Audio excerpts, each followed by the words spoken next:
La raclée dont je vais vous parler aujourd'hui, elle est tirée de Jojo. On est dans la saison 4, dans cette petite ville bien champêtre au ciel jaune, j'ai nommé... Et je vais vous parler d'une de mes raclées favorites de cette saison. Pas un combat, hein, une raclée. Une raclée qui implique... Alors attends, je vais m'appliquer parce que cette imitation, je la tiens plutôt bien. Jotaro, le protagoniste de la saison 3, ici devenu un des compagnons du héros, Josuke, qui techniquement est son oncle. Ouais, c'est bizarre, Jojo. Tu me diras, c'est dans le...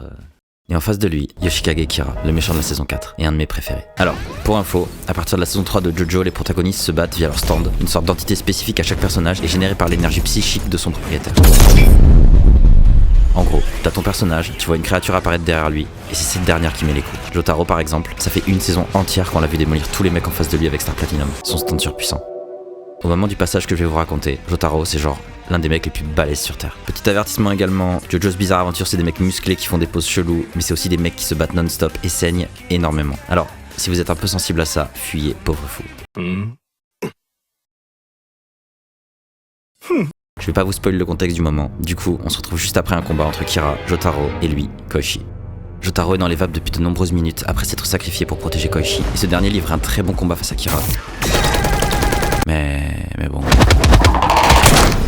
Et au moment où il s'apprête à l'achever... Koichi, sur le plan mental, t'as gagné face à ce type.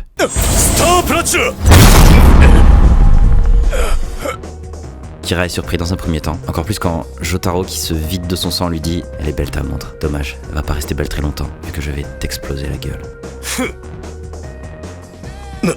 Mais Jotaro tient à peine debout, et dans Jojo, ton stand peut être une arme de guerre. Si t'es aux portes de la mort, la puissance de ce dernier est indexée sur la tienne. Donc là, Star Platinum il pourrait à peine ouvrir une boîte de conserve. Sachant que Jotaro, on va pas se mentir, ça fait une bonne décennie qu'il s'est pas battu, il est un peu rouillé en fait. Et là...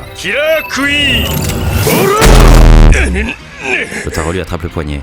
Aïe aïe aïe, elle a pris un sale coup ta montre. Mais bon, c'est pas si grave, vu que dans un instant, ton visage va prendre encore plus cher.